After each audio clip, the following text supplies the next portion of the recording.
What's up, everyone? It's Kanan. It's Jessie. And we are the Geeky Saying Couple, and we've got a lot to talk about.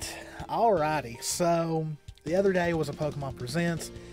We were asleep during it because I just didn't think there'd be much to see. I really did not think that they'd be making a Gen 9 announcement.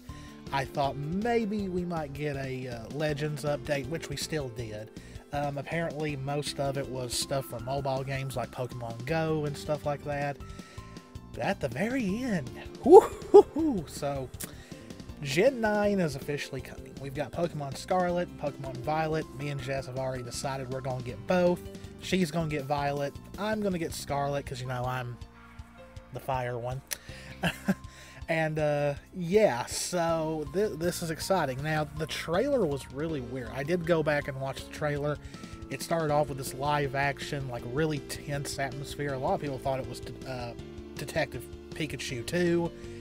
Turned out not to be that. So, we've got a lot to go over for Scarlet and Violet with what we already know. So, let's, so, first we gotta talk about is, this is the main city. Now, we don't know yet if this is where the Pokemon League is kept or if this is just the first main city you go to, because it was very heavily shown in the trailer. But the first thing I noticed was this thing is gorgeous. This is definitely a step up from Sword and Shield.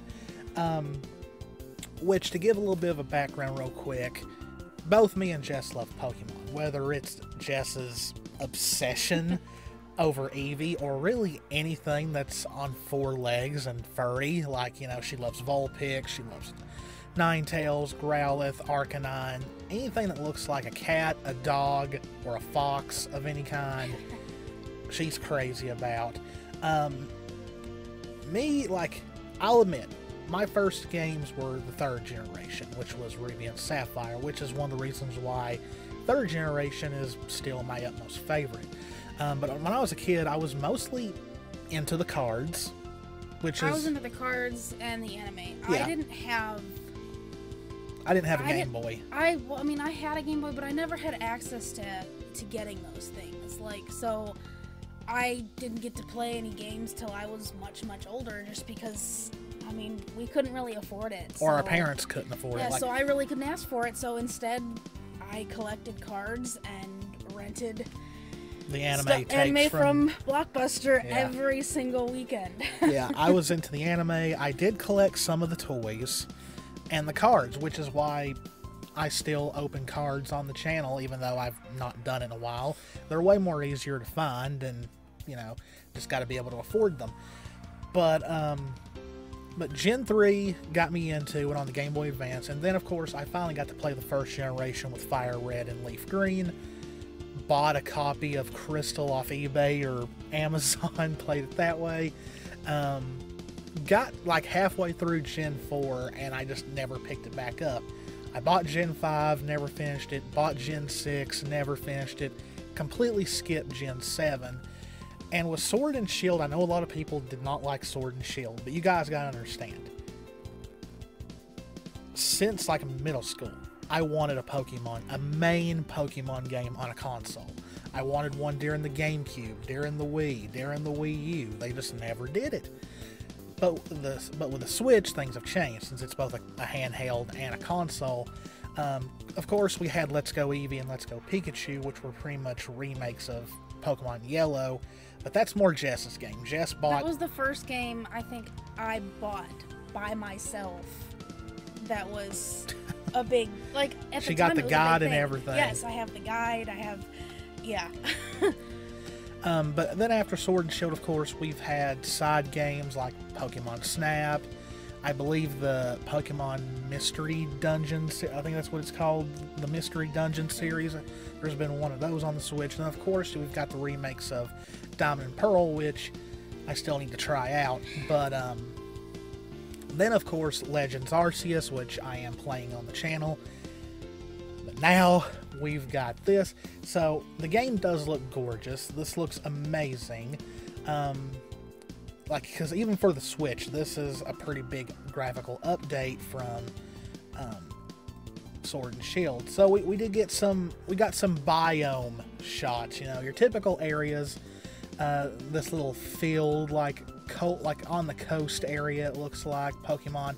That's one thing a lot of people pulled from the trailer, is it looks like instead of Pokemon just being in the high grass like they were in Sword and Shield, Pokemon are kind of just running free again in this. So many were already saying, oh, is this going to be a combination of Legends and the main core series titles? And we'll get more to that in a little bit, but it does seem like that is where we're going. This is a gorgeous shot. You got the windmills in the background. This right here, I'm wondering if is some, like, it looks like a building. I'm wondering if maybe that's a Pokemon Center or something like it, or it could just be a random building, who knows. But a very gorgeous shot, very, very pretty. Then we got this beach shot with some water Pokemon. I noticed right away it's got Pelipper on there. That's one of my favorite water types from Gen 3. So probably going to have, like, I don't think there's going to be a lot of water areas per se, but there's going to be a lot of beaches that you'll have access to the water if you want to get a water type. Got to have a desert area. Always got to have one for the ground and rock types. This is a really pretty shot from the trailer. Combis and Drifloons all over the place. If they do make this like Legends, I wonder if they'll bring back the whole some Pokemon are docile, some will run away from you, and some will attack you. I do like the idea of them not just being in one, like, the high grass. Like, yeah, actually roaming free, like, you know... like animals like would. Like animals would. Like, yeah, that's... I don't know, it just feels more natural, because technically, I mean, most, you know, Pokemon are technically animals to that world. So. Yeah. We had some night shots, you know, they showed the difference, you know, because, you know, certain Pokemon come out at night that don't come out during the day. Very beautiful shot. You got that tower from the city here in the background. And now going to the actual city, I don't know why, but I love this shot. I love the Dratini fountain. But notice the style of the house. So people have pretty much already said this area is based off Spain. And if you look at the structures, it's definitely got that type of architecture, yes. Definitely. But we'll get into that a little bit later. This shot of the city's main square, you know, we've got people in the background, we've got Pokemon being Pokemon.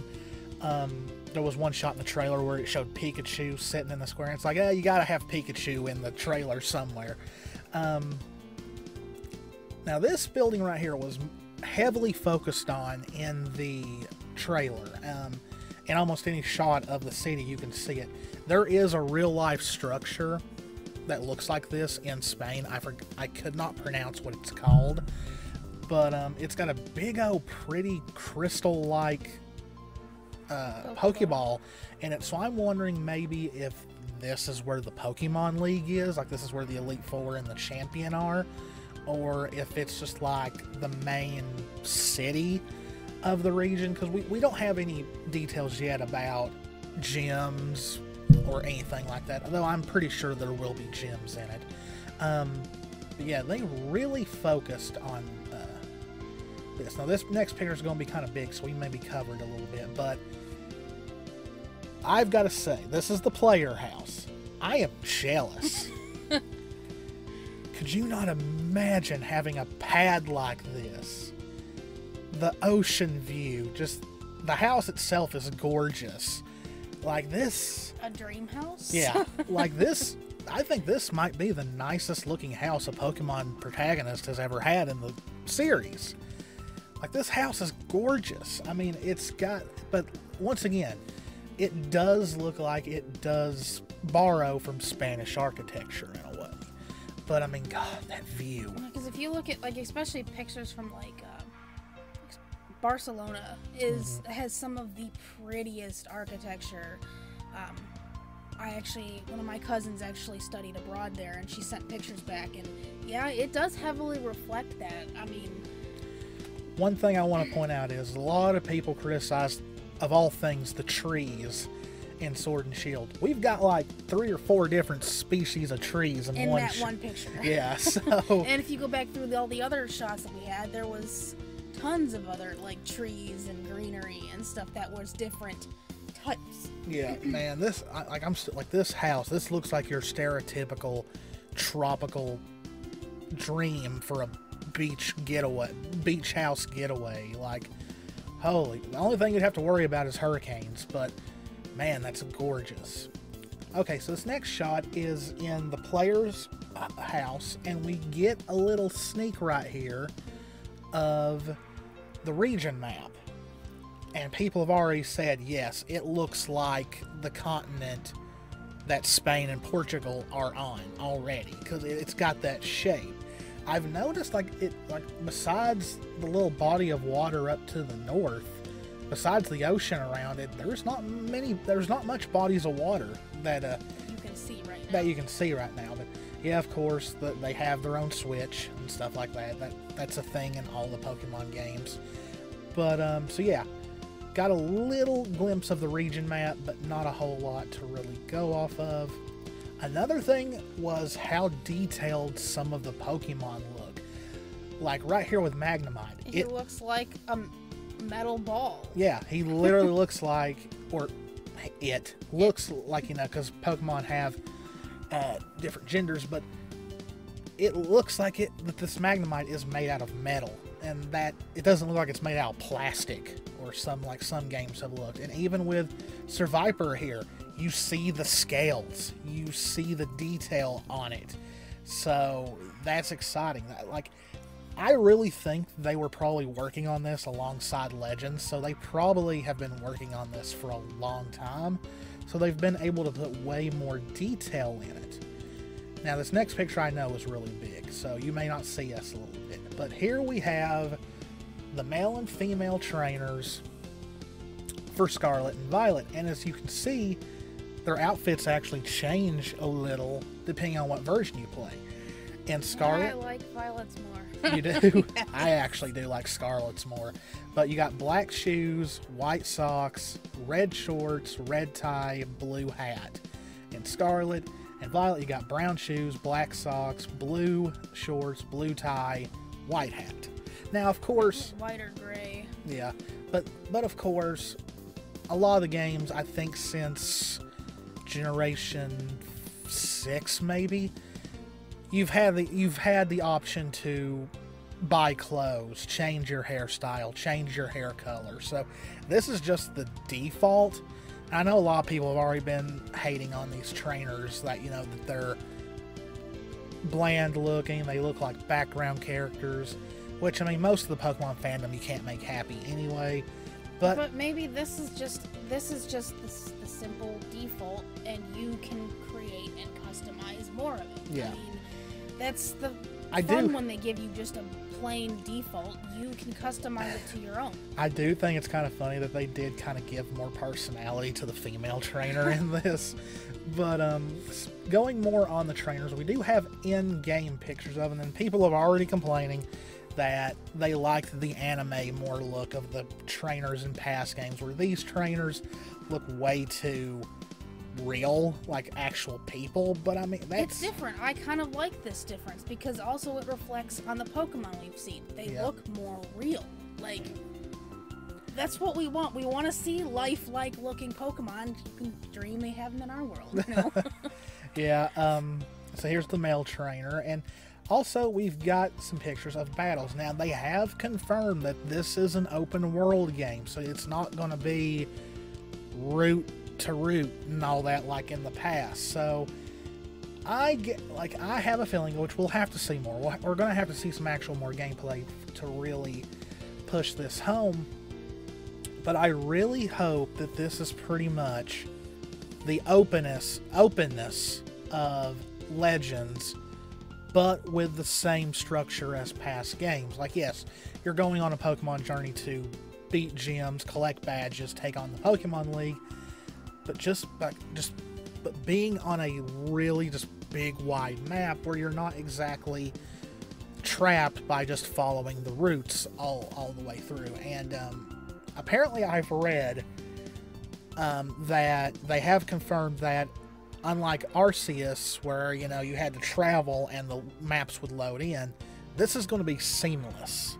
You're going to go into each area and it's just going to load right in. We'll see if that really is the case, but I have to say, I'm really, really looking forward to this. We've got another battle shot here at night. Now, this is funny. The Pokemon that the trainer is using, that's how you pronounce Zoroark, or however you pronounce it. It came out in Gen 5, and I didn't really play Gen 5 all that much. But this version is the region version from Legends. So I'm wondering if maybe just we're gonna have those old. I don't know how to pronounce Hisiu or however. If we're gonna have those in the game, or if maybe this is a whole. If you have a save file from Legends, you can get this Pokemon in like Scarlet and Violet. Other games. Yeah. So I don't know. I don't like. It's just wild to see this version from a game that takes place in the past being this different region. So I'm wondering if it's that, or if they're just going to introduce these new versions in future games. Now, the moment I'm sure everyone's been waiting for to hear our opinions, though if you follow me on Twitter, you already know my opinion, you already know which one I'm going to pick, but let's look at the starters. There's no question which one I want. So we've got a grass cat, a fire crocodile, and a duck. I mean, don't really have to say a water duck, because what other kind? Yeah, it's a duck. So I don't know how to pronounce this, but Sprigatito. You're better at pronunciation than I am, it seems like. Sprigatito? Yeah. I think that's what it is. Fewy. Some of these, we've not heard these. Like I need some type of. We've not heard these pronounced yet. Yes. So this F might be silent for all we know or something. But Fewy Coco and Qualtsy, I probably butchered those. But like I said, we've not heard these. We've not heard the names pronounced yet. So, grass cat Pokemon. Its height is 1 inch. 1 foot. That's 1 foot, right? Yes. Okay.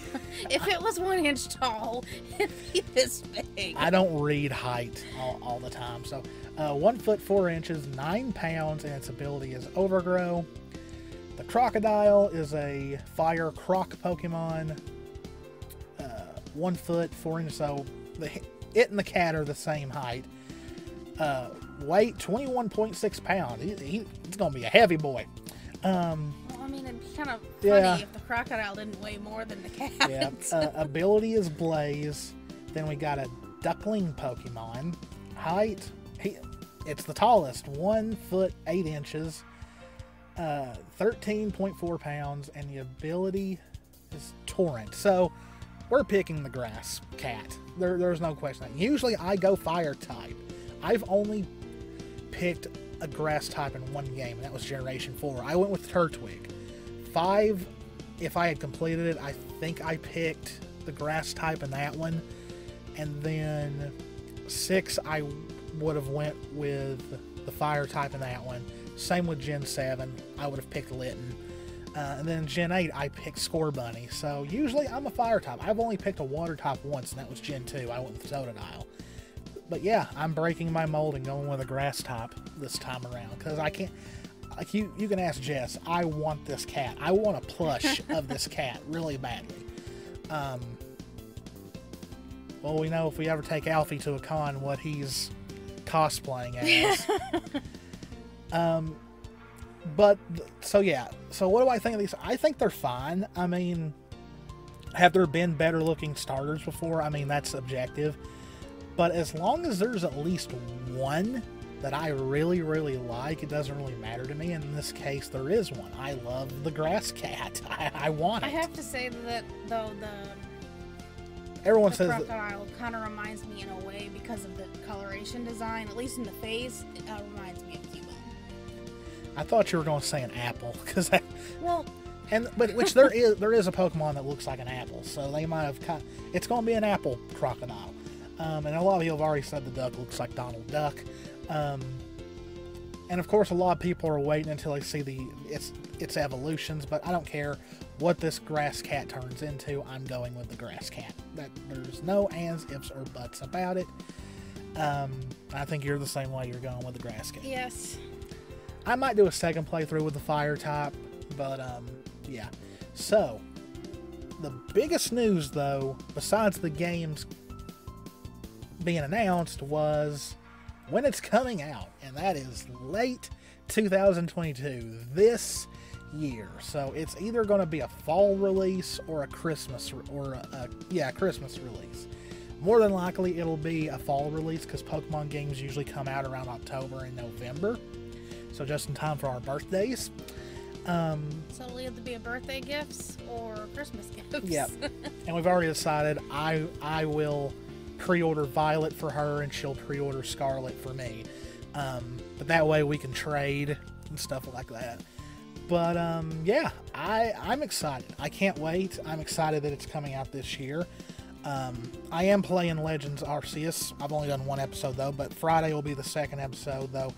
After this week, Fridays are going to be completely dedicated to Fire Emblem because I need to get through that game before Three Hopes comes out. But we're right at the beginning of March. This is a very exciting month because we've got Rune Factory 5 coming out later this month. I'm going to start covering that game very, very soon, and I am doing a Let's Play of it. And we've also got the announcements later for Team Ruby Project. Very excited for that. But, yeah, that was going over a lot of things that were in the trailer for Pokemon Scarlet and Violet. Very excited. It's Arceus kind of reignited my love for the Pokemon series. Because I have kind of, like, I did enjoy Sword and Shield, but after Sword and Shield, I've not really touched a Pokemon game since. I might play a little bit of Let's Go Eevee every now and then, but Arceus definitely, like, Arceus makes me want to buy the Diamond and Pearl remakes. Like, I want those again, and I kind of want Sword and Shield again. But so yeah, definitely be doing a Let's Play of it, and yeah, hopefully we get some more information soon. Hopefully we get to see if it really is going to be open world. The starters evolutions and the new Gen 9 Pokemon, because in the trailer besides the starters, all we saw were Pokemon we already know. So that's going to be interesting to see. So yeah, that is our little video on the announcement for Pokemon Scarlet and Violet. Hope you enjoyed it. If you did, please hit the subscribe button, hit the notification bell, click that like button, guys. The like button helps the most. Leave us a comment, let us know if you're excited for Scarlet and Violet, and let us know what starter you're going with. As always, guys, this is Kanan. This is Jessie. We love you all very, very much. Stay safe out there. Take care of yourselves, and we will see you in the next one. Bye.